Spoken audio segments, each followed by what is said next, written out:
Bonjour tout le monde. Hello, everyone.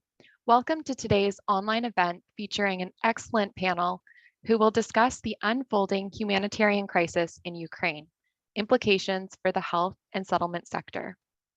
Before we begin today's event, we would like to begin with an acknowledgement that N4 is hosted at CHIO, which is located in Ottawa, Ontario.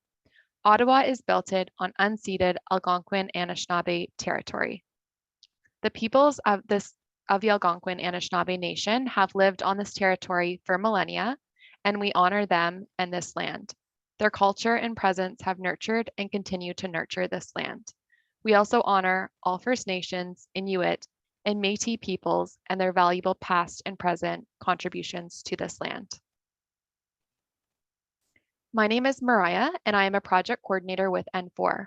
I will be hosting and moderating today's panel discussion. My co-host is Andrew Tomeyer, who will be monitoring the question and answer box and chat box today. And I'm very pleased today to introduce you to today's panel. Panelists, I am going to ask that you turn on your video as I introduce you. And we'll start with Mr. Ahmad Majid. Mr. Ahmad Majid is of Iraqi descent, and his family came to Canada from Kuwait to escape the unrest during the first Gulf War in 1990. After volunteering at different settlement organizations, such as the Saskatoon Open Door Society and Saskatchewan Intercultural Association, he found employment with the Saskatoon Open Door Society in the Employment Services Unit in 2014. During this time, he performed the role of an employment counselor and a team lead, where he took pride in working directly with newcomers in their search for employment, and as well guiding and supporting his staff to ensure the best service possible. He has been working as the executive director of SEISHA for the last year and a half and is passionate about working collaboratively with all settlement organizations in Saskatchewan with the collective goal of continuing to elevate the settlement services for newcomers in the province. Welcome, Ahmad. And our next panelist is Dr. Rachel Talavlikar. Dr. Talavlikar is a primary care physician dedicated to providing equitable, high-quality care for marginalized populations, including refugees and immigrants. She completed medical school and residency with additional training in global and women's health at the University of Calgary in 2014. Prior to medical school, she worked overseas in Switzerland and India with the World Association of Girl Guides and Girl Scouts after completing a degree in electrical engineering at the University of Alberta. Her current clinical practice is based in Northeast Calgary at the East Calgary Family Care Clinic, where she is medical director, and the Mosaic Refugee Health Clinic. Her fascination with the influence of culture on healthcare, as well as advocacy for refugee care, underpins her research pursuits. She currently co-chairs the MRHC Academic Governance Committee and is a member of the North American Society of Refugee Healthcare Providers Research Committee. Welcome, Rachel. Thanks so much for joining us today. And our next panelist is Mr. Kelly Ernst, Vice President of Vulnerable Populations at the Center for Newcomers in Calgary, Alberta. Kelly has a PhD in educational psychology. Kelly has created numerous projects at the Center for Newcomers. In his spare time, he is co-founder and president of the End of the Rainbow Foundation. He was also a co-founder of a number of not-for-profit organizations. He is a winner of the 2020 Stars of Alberta Volunteer Award for his lifelong volunteering. As a human rights and civil liberties advocate, he was a recipient of the Alberta Civil Liberties Human Rights Award for his work on Alberta's Bill 10 as chairperson of the public consultation of gay-straight alliances in Alberta schools. He sits on committees nationally and locally advocating for vulnerable people. Welcome, Kelly. Thanks so much for being here. Today's session is being recorded and will be uploaded to our N4 platform. We will share this with you as soon as it becomes available. Should there be any technical issues during this webinar, we will inform you with details for an alternate makeup session. And before we begin today's panel discussion, I would like to take a moment to introduce you to our platform features to help enhance your participation experience. Throughout today's webinar, we invite you to write your questions in the question and answer window. And we know that sometimes many of you might have a similar question or be interested in a particular response. So today you have the option of upvoting a question you are interested in hearing the answer to, or a question you would like to see answered first. We will prioritize which questions we pose to the panelists based on which ones are towards the top of the question and answer window. And our speakers today have no conflicts of interest to declare. And with that said, let's jump right into today's panel discussion. I will open up with 2 introductory panel questions, and then we'll turn it over to you, the audience, to guide the remainder of today's panel discussion. So as of May 3rd, 2020, IRCC has reported receiving 180,000, and I believe as of today, or the updated statistics are actually 204 applications for the Ukrainian nationals and their family members to travel to and temporarily stay in Canada through the Canada-Ukraine Authorization for Emergency Travel. As the humanitarian crisis unfolds in Ukraine, professionals from the health and settlement sector across Canada have been preparing for the arrival of evacuees from Ukraine and have even begun to support new arrivals. So today's panel discussion will bring together professionals from the health and the settlement sector to speak about how they are preparing or how they have prepared to welcome evacuees from Ukraine and what differences and or challenges they have seen or are anticipating to see as they support evacuees from Ukraine. And so our first question for the panelists today are, tell us, how are you preparing to welcome evacuees, or how are you welcoming evacuees from the Ukraine? And we'll start with Rachel. Perfect. Thanks very much, Mariah. So here I'm located in Calgary, which is Treaty 7 land, home of the Métis Region 3. And so in Calgary, we are anticipating a number of Ukrainian arrivals and have also started to see some who have come into the city. I work at the, as Maria mentioned, at the Mosaic Refugee Health Clinic. So we are connected through resettlement organizations to see refugees who are resettled to Calgary within their first 2 years of arrival. So both government-assisted, privately sponsored, and refugee claimants. That said, in the situation we're seeing with the evolving Ukrainian arrivals and evacuees, because they are coming in under a different designation status, and so under the temporary visitor status, we actually aren't seeing them physically in our clinic. That said, as refugee health providers in the city, we have, as soon as this crisis began to evolve, started to work together to figure out how we would best be able to serve the population, as well as help our colleagues who are family doctors and nurse practitioners and other primary care providers who will be welcoming Ukrainians into their practices over the next few years. And so as part of that, we essentially approach it the same as we do with many of our newcomer refugee populations. So looking into the different infectious diseases or conditions that these populations might be at risk for. So for the Ukrainian arrivals, in particular with the chaotic state of their departure from the country, there's been a massive disruption of any sort of chronic disease management or care, prenatal care, any of them that were under treatment for ongoing conditions. So helping them to connect to services that they need immediately on arrival, but also learning about some of the other conditions that are more specific to the population. So in particular, in the Ukraine, there is a higher incidence of tuberculosis than we would perhaps see in some other arrivals. And so putting TB screening and asking questions around that higher on the radar of providers that might encounter patients from Ukraine, as well as certain infection conditions, including polio, measles, as well as syphilis and HIV. And actually there's Ukraine actually has the second highest prevalence of HIV and TB co-infection. estimated to be 26% in the European region. So again, things that we might not expect to see in other populations. We have been fortunate here in Alberta that our provincial health authority, so Alberta Health Services, has actually prepared some documents specific to the Ukrainian population.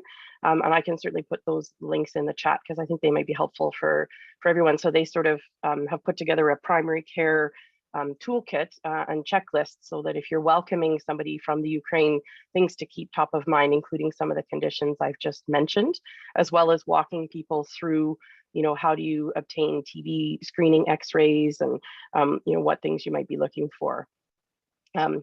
Some of the other things I'll just mention we've also been doing is helping to try and keep up with the changing nature of their settlement, how they're coming in, what they are going to be eligible for. And that's obviously different across the country. And so whether you're joining us, depending where you're joining us from us today, your province is going to have different access and different programs. And that can be frustrating as a primary care provider to figure that out. And so I think we're trying to be a resource to our colleagues to be able to know, what people might be looking for. The other piece I wanted to mention that I think makes this population perhaps a bit unique from some of our other resettled refugees is the acute nature of their sudden departure from their home, and the fact that the conflict is still so acutely evolving. Many of our refugee populations perhaps transit to us, via camps or where they've almost had a little bit of time to process what's happened to them. I think that as healthcare providers, we can expect that sort of initial, they're still in a state of shock that this has happened. And also very acute and significant family separation that we're seeing happen, especially for the men who are still there and are fighting actively in war. And this is the first time that I would expect I've seen a population where the war is so acutely still evolving while people are already being resettled. As well as that piece of uncertainty, I think, where we've even had children that are separated from their parents and families that have fled in whatever way they could. Alternatively, though, this is also a population that has a huge amount of support waiting to welcome them. So equally, lots of hope and excitement around reunited family members here in Canada, and the opportunity for those families to provide support as well as healthcare navigation. So, people that are taking families into their homes and helping them connect with family doctors, helping them address their health needs. So a little bit of a mixed journey so far as a health provider. But I think we're watching the situation closely and certainly advocating in those provinces where they haven't yet put clearly in place plans to care for their primary health and tertiary healthcare needs, helping to advocate for that as well. Thanks. Great. Thank you so much, Rachel, for speaking about some of those preparations. And Ahmad. Yeah, thanks so much, Maria. So first and foremost, a big good morning or afternoon to everyone here, depending where you're coming from. I'm joining you from Saskatchewan. So we do acknowledge that we operate on Treaty 2, Treaty 4, Treaty 5, and Treaty 6 territory. This is the traditional gathering land of 31 Indigenous peoples and the homeland of the Métis. We do reaffirm our relationship with the Indigenous peoples of this territory, as this is an important part of our history and an important part of our future. So regarding the question on how we're preparing to welcome evacuees from Ukraine, from the settlement umbrella side of things, we're working quite diligently with our direct service organizations, our local immigration partnerships, municipal, provincial, federal governments, and really any other stakeholders that we can get in contact with to put together a plan in place to help welcome, support, and settle Ukrainian newcomers that are, as Rachel alluded to, arriving as temporary residents. This involves many meetings where we're able to try and unpack some of the current issues and try and brainstorm suitable solutions and identify ways forward. This is a unique mass movement of people, and I do want to stress that because a few factors, but really the extremely strong public and corporate support that has been offered to help support this population, which of course is very much appreciated by the settlement sector as they do that work on the ground. And I know each province has their own strategy and approach, but just to highlight for us in Saskatchewan a little bit, our local Ukrainian Canadian Congress has been contracted by our provincial government to function as a gateway or a first point of contact for Ukrainians arriving into our province. This doesn't necessarily mean that Ukrainians will receive all settlement services through a single organization, but rather the UCC here will be referring to other established settlement organizations for more targeted areas of support, and really to also maximize the sector's resources and ability to respond. And at this point, as of today, which could change tomorrow, we don't really know the who, where, and when yet, but as long as the settlement sector has the capacity and budget, I would say they're very well positioned and prepared to respond to this pressing and ever-evolving situation. On our end at SEISA, we're representing Saskatchewan during the National Ukraine Secretariat meetings. We're trying to function as a provincial leader for the coordination side of things, feeding information from the national meetings down to our province, and then vice versa. Any concerns that we're hearing in Saskatchewan, trying to make sure that those get voiced during those national tables. And we're also hosting province and city or community specific meetings with UCC Saskatchewan and other local stakeholders in those areas. In the coming weeks, we'll be hosting a Ukraine cultural information session, as well as a trauma-informed counseling training session, just in an effort to help support frontline staff as they start to do the really important work there. Thanks. Thank you for speaking to some of those preparations, Ahmad. And Kelly.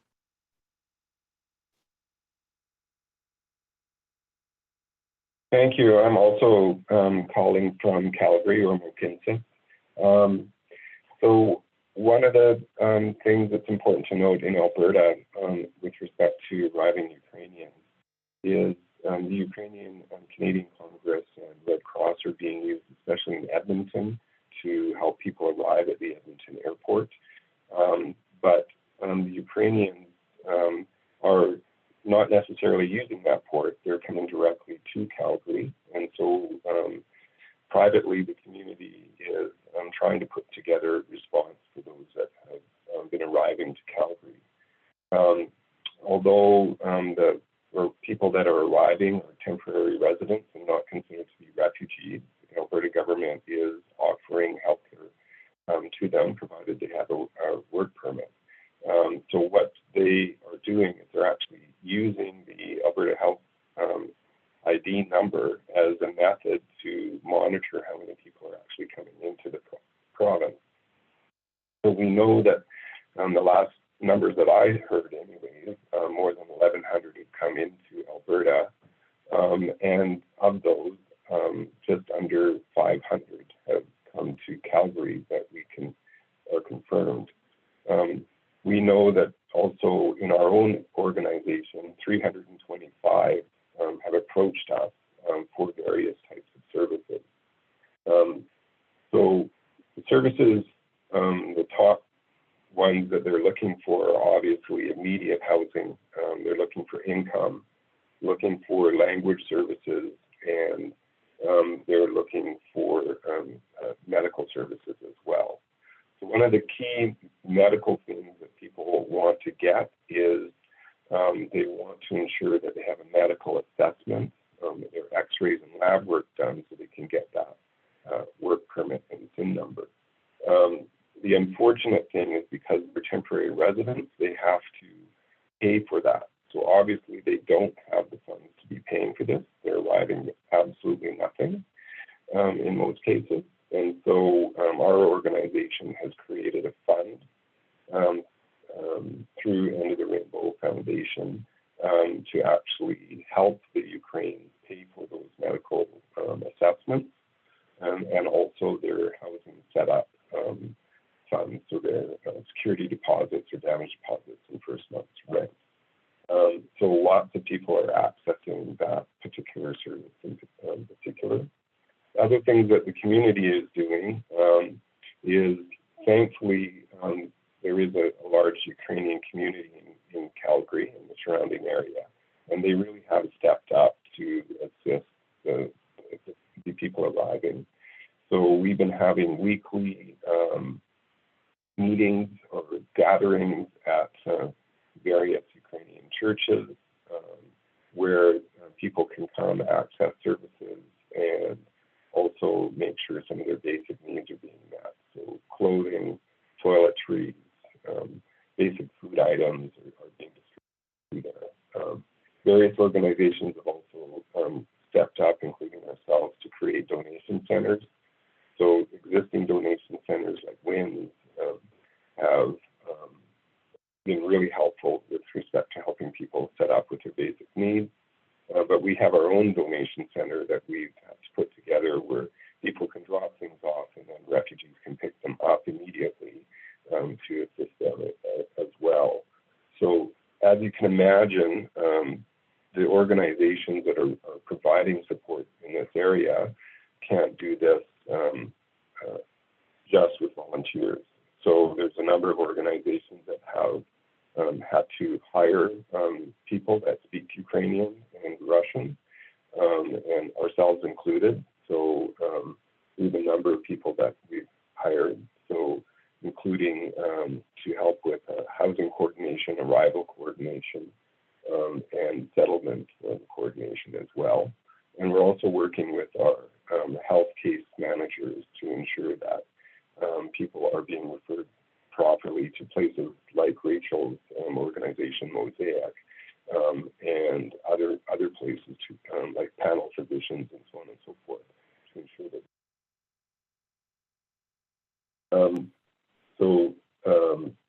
The unfortunate thing is these people are temporary residents, and one of the problems that this is creating is also creating an income gap. So they're not able to necessarily get income support. It's still up in the air how people can access that. And so people notice they are highly motivated to work immediately, but they don't necessarily have the language skills to be working. So it's creating, in some cases, quite a big mess. And we're hoping that the federal and provincial governments clarify exactly how those types of services are going to be occurring in the future to ensure that those gaps don't create even larger problems down the road. So we are getting referrals daily and weekly for new arrivals, and people are contacting us right from Europe or the Ukraine directly to investigate how they can get here as quickly as possible. So there's a lot of moving balls and juggling that all of the different organizations involved are trying to do, but thankfully, like in Saskatchewan, there are coordination meetings provincially and local Calgary that are helping to ensure that the juggling of those balls goes as smoothly as possibly can in this scenario. Thank you so much, Kelly, for articulating all of those complexities. And I'm going to move us into the second panel question, which is, what differences or challenges have you seen or are you anticipating to see thus far as you're supporting evacuees from Ukraine? And we'll start with Ahmad. Perfect. Yeah. Well, the big elephant in the room, has been mentioned when it comes to the challenges, is the status piece. Unlike other recent mass movements of people from Syria or more recently Afghanistan, Ukrainians are not being classified as refugees by the government of Canada. And while, maybe to some this may sound like it is just simply a choice of language, this does have huge implications for the settlement sector. By not classifying Ukrainians as refugees or GARs, government-assisted refugees, they're ineligible for the standard resettlement assistance program or RAP services that is normally offered to refugees.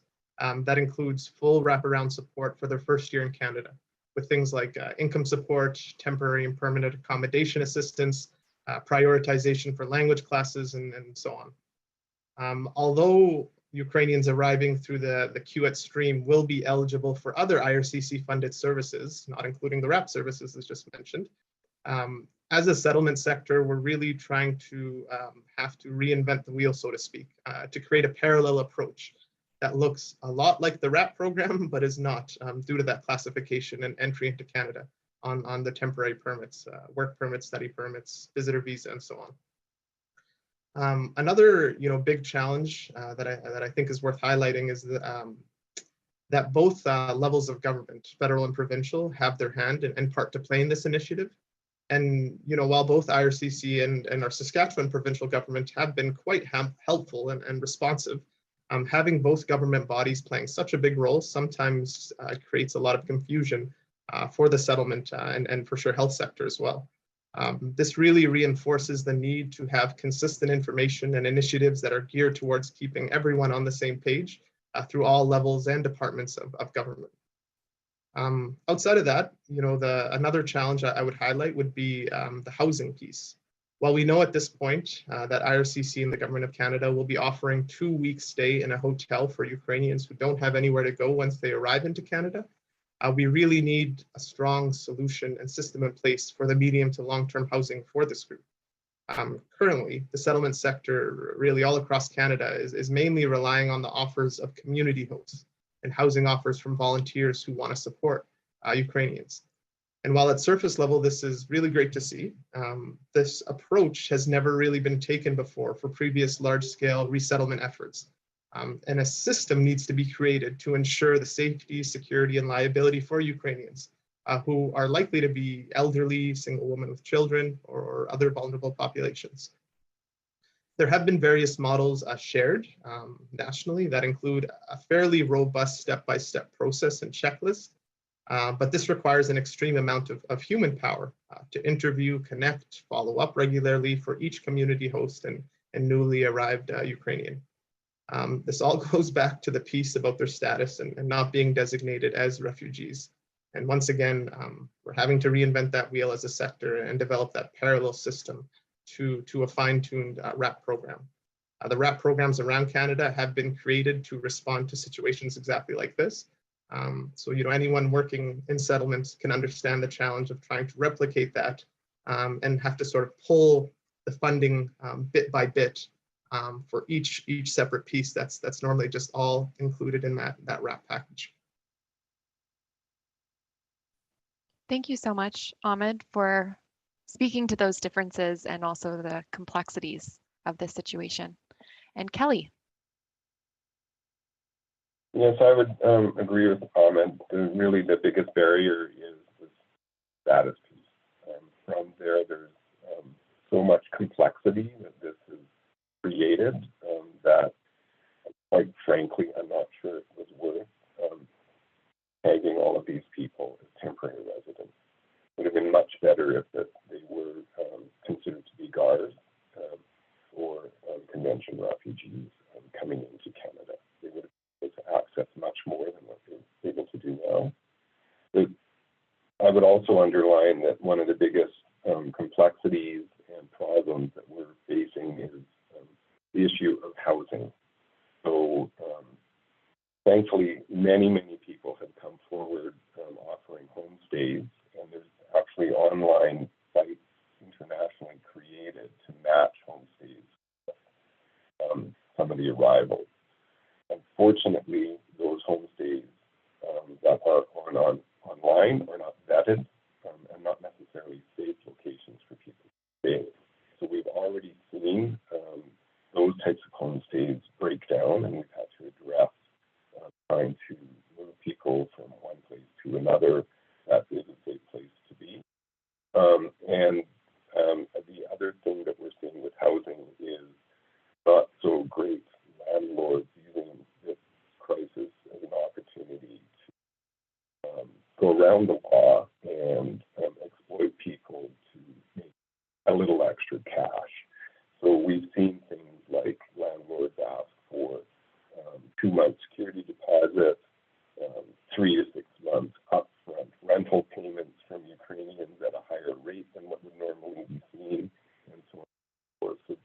So it's really important that the housing that is offered to the Ukrainian arrivals is vetted in some way to ensure that that exploitation is not occurring and to ensure that it's safe. One of the things that we're doing to ensure that that occurs is we're creating our own online housing database where organizations will be able to be a part of that and help to vet the homestays and the housing scenarios that are being offered. And then it will also help us to match those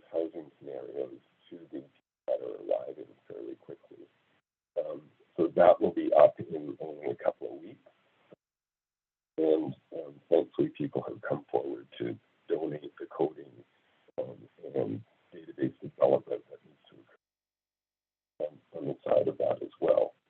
So the one good thing that the temporary residents are able to access is language linked services. But as you can imagine, the number of seats available for language services don't necessarily match the arrivals. So IRCC has not increased services or settlement services. What we're having to do is try to fit people within the existing framework that has already funded. That's creating a backlog and wait lists for language and other services. So it will be important in the future that IRCC have a look at that and reconsider what they're doing, because obviously the Ukrainians are coming, but other international arrivals and the Afghan scenario as well on top of it is stretching every organization to be rather thinly providing services to people. And if the pressures are not dealt with, I think we're going to see some of those services collapse under the weight of this. One of the real big concerns that I have is health services in particular. I think the places like Excuse me, Mosaic Kelly, sorry. It's just a little bit hard to hear you. Is there any way that you can just try to speak a bit closer to your microphone? I did enable the live transcription as well, just in case that makes it easier to hear what you're saying. Sure. One of the really big concerns that I have is the medical services, in particular health services. So places like Mosaic are not being adequately funded to provide the number of resources that is truly needed. And I think that is going to be a problem in the future. I'll stop there. That was great. Thank you so much, Kelly. And Rachel. Thank you. Thanks so much. And thanks, Kelly. I haven't actually had a chance to meet Kelly in person before, but I'm sitting here in awe listening to all the things and how rapidly the Center for Newcomers and agencies have been able to respond to this, as people have said, without any additional funding or specific sort of direction. And I echo Kelly's fear for the health system in general, as well as in particular for access for our Ukrainian arrivals. As I was sitting here thinking about the biggest challenges I foresee is that essentially, I mean, in many parts of our country, healthcare systems are sort of starting to really strain under the COVID wave.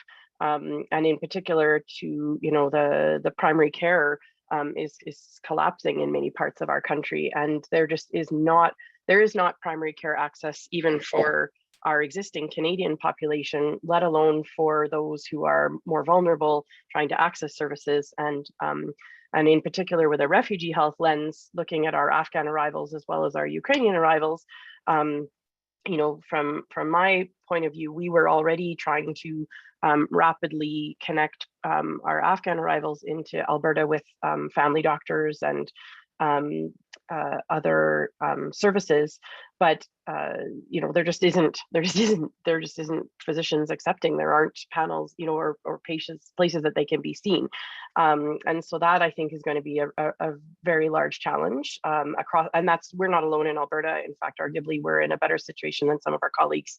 There's been a lot in the media recently about British Columbia. I know that Newfoundland and Halifax, Quebec, every province and city is facing the struggle. And I think that, with the challenge that traditionally healthcare is funded provincially and settlement funded nationally, that has also sometimes come to a challenge. And so provinces aren't necessarily equipped with the tools that they need. Although, at the same time, we have a responsibility to care for for our patients. And if we can do it in a primary care environment, it's certainly less expensive than their conditions worsening to the point that they need admission to tertiary care. So I think from a healthcare sector, that's been our major priority, to try and connect people where and as much as we can. As Kelly shared, that we are lucky in Alberta that people are being given access to healthcare. And I believe there was a question in the chat. I think that is how they are confirming to track where people are going and what services they are accessing. Thank you too for mentioning, Kelly, about the panel, like the fact that they require access for a panel physician as part of their immigration medical, which is again one of the unique features of this resettlement program. It's interesting because the fact that they have to pay for that exam has caused understandably concern and people questioning that, but it's also an opportunity for us to advocate and open the lens that that's actually the case for all of our claimants as well. Any refugee claimant in Canada who makes a claim here has to also pay to access that service. And so it's been an interesting, I think, awakening for some people to understand some more of the complexities of the system, and perhaps allows us to advocate again that perhaps that isn't the cost that these vulnerable arrivals who have really nothing and don't have the resources to pay for that should face. So I think for us, opportunities alongside the challenges are for further advocacy and I think I think it's interesting, and someone else has posted, are they refugees or are they evacuees? I think the terminology Alberta has chosen to use is evacuee from a political point of view to try and clarify the distinguishment of their status here. I think as a human, they are being forced to flee from their homes, so I see them as refugees. But so I think both terms are being used, but it's I mean, these are labels that we use to define things, and unfortunately, with those labels come very significant implications on what they're able to access. And so that's where you're hearing those terms used. But as a physician who wants to just be able to care for my patient, I think the implication of that is that we need to keep advocating and ensuring that people have access to care when they need it.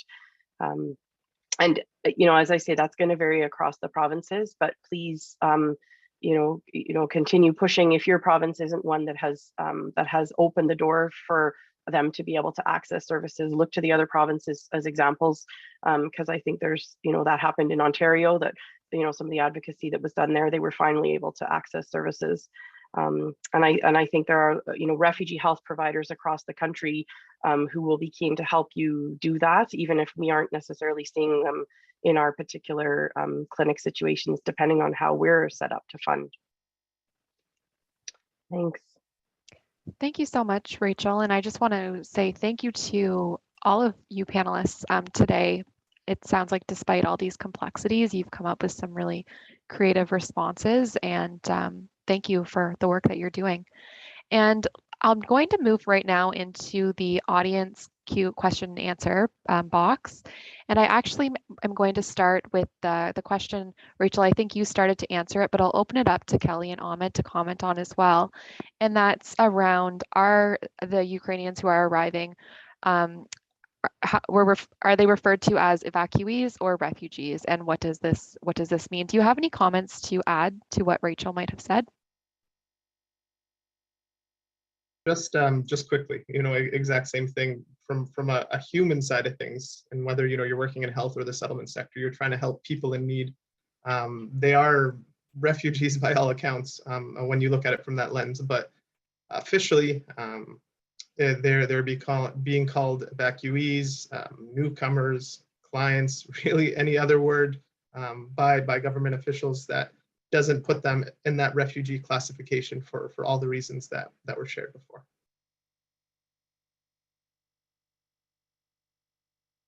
One of the points as well is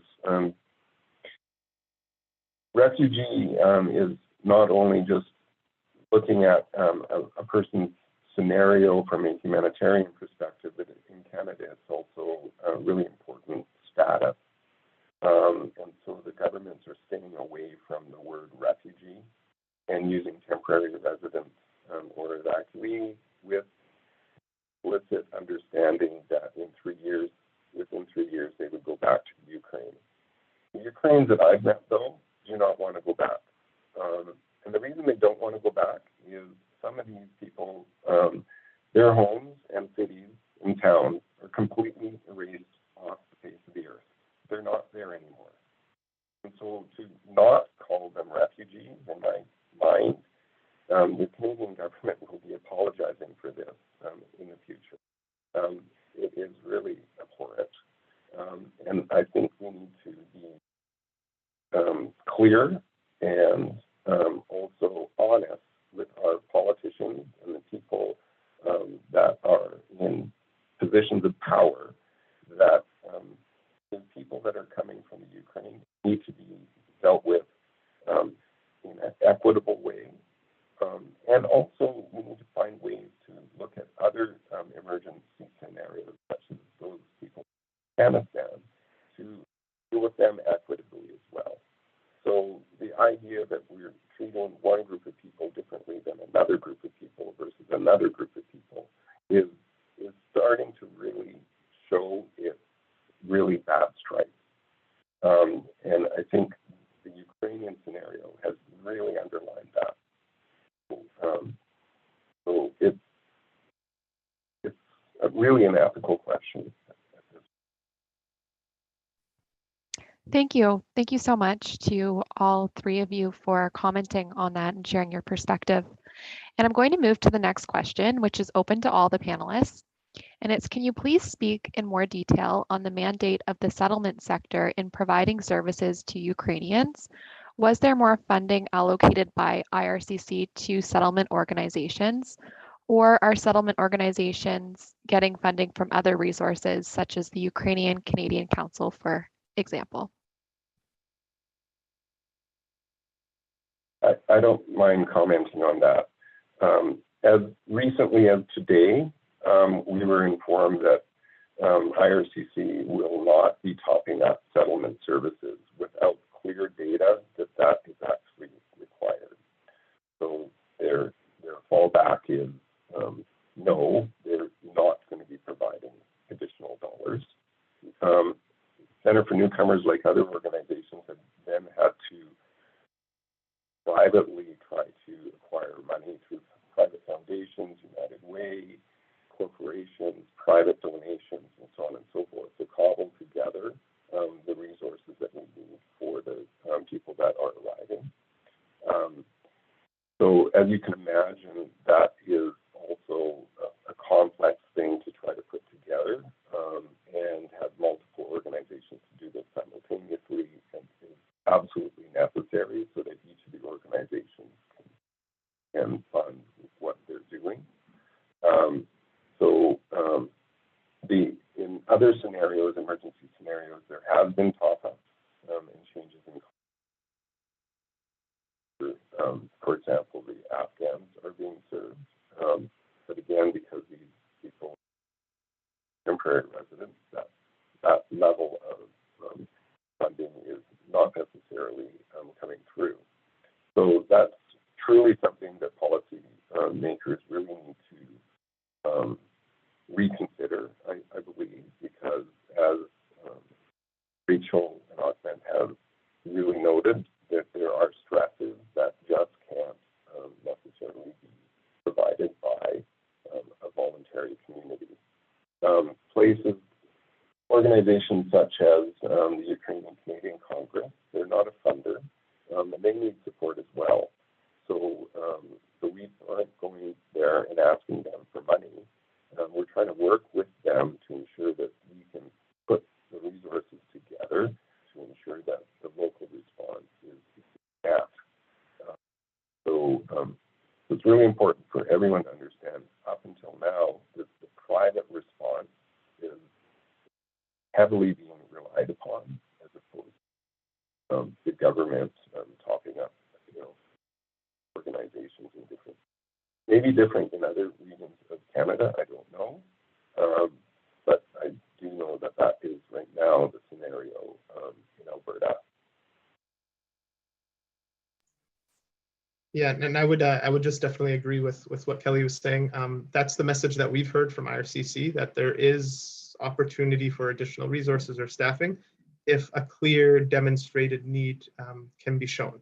The tricky part with that is really, as a sector, we don't know when, how many, who is coming, all these details. So to be able to provide that and respond to that, those potential scenarios, you obviously need that infrastructure, that staffing in place from the get-go.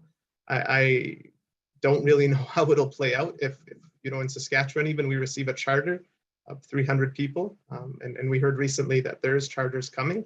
And then trying to work through the logistics of contacting funders, getting extra positions, having that sort of encompassing support there. So that's also challenging, and that goes back to both the federal and provincial having varying roles, but both having a large part in making this whole system work. In Saskatchewan, our provincial government has been fairly receptive to requests like that, but they have checks and balances on their end that they need to do in order to be able to offer that funding. But with no, once again, clear consistency on the who, where, when, it's just hard to move forward and plan for that. You almost have to plan for 50 people and 500 people or 5,000 people. Obviously require varying degrees of planning there. Great, thank you, Ahmad. And Rachel, similar to the settlement sector, are the newcomer clinics struggling to provide services given that evacuees aren't within their mandates?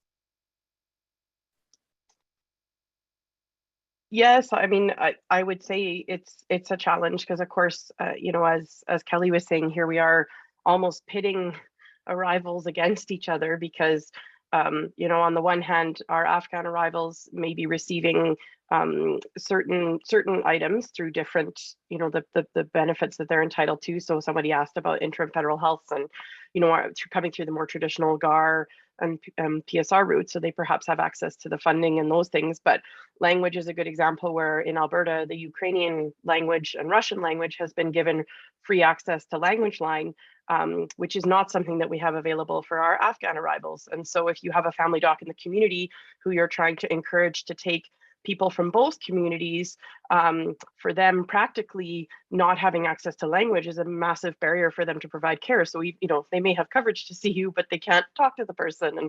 And so I think it's I think both for specific newcomer clinics, and I mean that term means different things across the country. Some newcomer clinics will be able to see Ukrainian arrivals. Mine in particular doesn't, the way it's set up, but I think for everybody universally, this sort of confusion and almost tieredness of arrivals does create an uncomfortable feeling. And so I think for us, and certainly with my colleagues through Canadian Refugee Healthcare Network, we've been looking to try and take it as an opportunity to sort of, again, advocate and ride that sort of the generosity and the open arms that are being shown, but also explaining that in the greater context of we are still seeing, as I say, the Afghan arrivals as well as other countries. I mean, we're Calgary actually has 5 hotels right now where we're resettling people in the initial days, and many of those are coming from Eritrea or other areas of conflict. And so it's you have to strike your moment in advocacy and refugee health. But I think right now that we need to really be careful to sort of keep that so that rhetoric doesn't get worse, and that we try to provide care as best we can, with equity. Also acknowledging that some of our Afghan arrivals speak English, some of our Ukrainian don't. I mean, it's every situation is going to be different, but it's challenging. And so as Ahmed said, I'm not really sure how this is going to play out, but we just keep doing our best every day and acknowledging that this is on the backs of all settlement sector. Everybody's already burnt out and exhausted, like really recognizing that this is on top of COVID, on top of our own personal lives, on top of the trauma of witnessing this struggle. So we just keep taking it one day at a time. Great, thank you, Rachel. And just as a follow-up question, have there been any discussions been had regarding access to medical equipment, funding, medical supplies, and therapy supports? So at this point, and again, this is going to vary province to province, we are the Afghan arrival, or pardon me, the Ukrainian arrivals are being given access to temporary Alberta healthcare status, as any temporary visitor who's here on a work visa would be. So that means they can see a clinician and access healthcare services that are provided, but it does not come along with the access to medications and access to devices and access to perhaps our ancillary healthcare services like physiotherapy or optometry, which if you are an arrival under the status, refugee status, so you would have the interim federal health. So it doesn't have that. And at this point, I haven't heard that there's particular programs looking to set that up. But I imagine the hope is that as they arrive and they become employed and then they get benefits through work, etc. But as Kelly highlighted, that's going to be a gap, a huge gap, certainly. Thank you, Rachel. And this next question is for Kelly. Kelly, can you elaborate on how the numbers arriving in Alberta are tracked? You mentioned through unique health numbers. Can you just expand on that? Yeah, my understanding is that Alberta's provincial government is trying to monitor people through the number of applicants they receive for Alberta Health numbers. So the last meeting that I attended, we had an update, and 1,100 and 1,200 people were being monitored through that meeting. That they know that that's not a perfect way to do it, but it's one way to do it. And they're also working with the federal government to try to estimate how many people will come to Alberta over the course of the coming months. So the numbers that I've seen and heard have been between 8,000 and 10,000 people are expected this year. And 35 to 40% of those will, of course, arrive in Calgary or Edmonton. So each city would get up to 40% of it.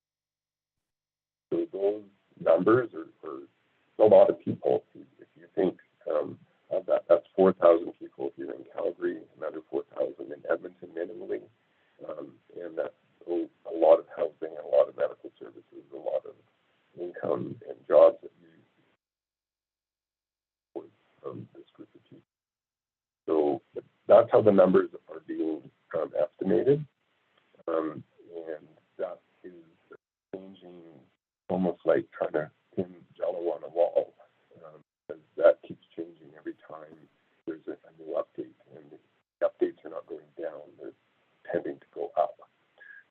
So we'll just have to see how this plays out. Thank you, Kelly. And this next question is open to all of the panelists.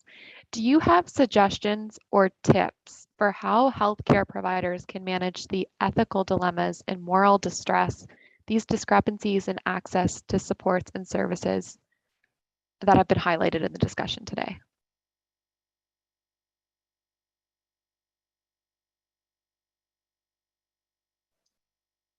I'll maybe start off with a few thoughts, and then I'm sure that Kelly and Ahmad will have others, because I think equally this question I think is relevant for our settlement workers. I think any frontline worker who is caring for somebody who is fled, in this situation. I think that I think for how I approach it is to try and remember that I guess I wear two hats. So when I'm sitting with a patient in front of me and I'm trying to help them navigate whatever the challenge is that they might face, I try to break it down, control the things I can control, and then look to help, or ask for help when I can't. Also acknowledge that I can't fix all the wrongs that have happened to the patient, but I am there to sort of help guide them, and we sort of break things down and work on things at one piece at a time. And I think in particular, when you mentioned the moral distress, it makes me reflect on the family separation, because I think for me as a healthcare provider, that's the single biggest thing that I see my patients struggle with and impacts their greater health survival, as well as bearing, the struggle that they know their family members are still perhaps undergoing war or have recently, fled across the border. They don't know where they are. And so I think for that piece is I try to almost compartmentalize it, that I can't carry that for them, but I can sit with the patient in their suffering and provide the best care that I can. But I think then that's what encourages me to put my other hat on, which is as an advocate and as a member of the community that stands up and says, hey, we need to make this better. And that's where we look to work with our other colleagues. So I think collaborating, sharing, looking out for your colleagues and debriefing when you have a particularly difficult situation, that vicarious trauma that we experience, that feeling that you carry home at dinner and think, how can I give my kids this dinner? I'm fighting with my son because he doesn't want to eat his dinner, but I've just seen a family who doesn't even know where her son is. That piece, I think you have to talk to your colleagues about it, and get help, to sort of to manage that, and then arguably go out there and raise these issues, whether you have a political voice, whether you have a opportunity to write an article for the paper or an op-ed. It was 10 years ago today, actually, that the doctors in Toronto stormed the MP Parliament offices when they took away refugee health for claimants. So I think those of us in refugee health are reflecting on sometimes you have to take drastic measures, sometimes it's little measures.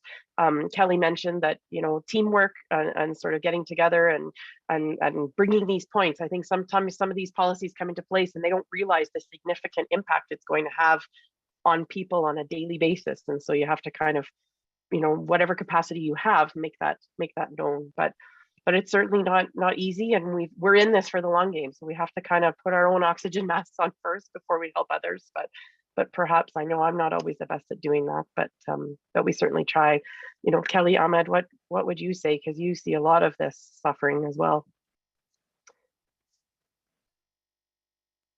Just to add on to what you said so well, Rachel, I think, especially in the settlement sector, many frontline settlement workers get into that work, if not all of them, from their heart. They don't do it for the wage. They do it because they want to help people. Many of them have gone through the settlement immigration system themselves, and it's a way for them to give back. So when we're in a situation like this now, with Ukraine and the status and the inequitable services, and I can offer this to this group of people, I can't do it for this. That puts those practitioners, frontline workers, and management in a very, very tough position and a very discouraging position when they're having to try and do the good work, the important work, but also have to navigate through these political hoops, and these things with status and the label that and the services that come with that. I would think, a solution, because as a settlement sector, especially, we do rely on government mandates, government direction, government funding, so on and so forth. Some expedited decision making for government bodies, because even now, as of today, we don't know what the income support will look like, and we know there's been hundreds, if not thousands, of Ukrainians that have arrived already, and there still isn't a plan in place. What was said before, with having to pay for their own medical or physical exam in order to get access to work. This is another barrier, unnecessary barrier in my eyes, that's putting further stress on ultimately the people who have to communicate these things to the newcomers, to the clients, to the Ukrainians. That needs to happen right away. Yeah, Thank you so much, Ahmad. And Kelly, we have about 30 seconds. Do you have any remarks to add to that? Yeah, two things. Serve everyone. So that's our philosophy. Do whatever you can to serve everyone, because ultimately there's human beings in front of you that need support. Second thing is, don't be afraid to push back. If politicians, policymakers, and so on do not hear your voice, they can't make the right decision. So they are ultimately very concerned about the scenario as well. So as much as I push back, I do know that policymakers are doing their very best with the scenario that's in front of them.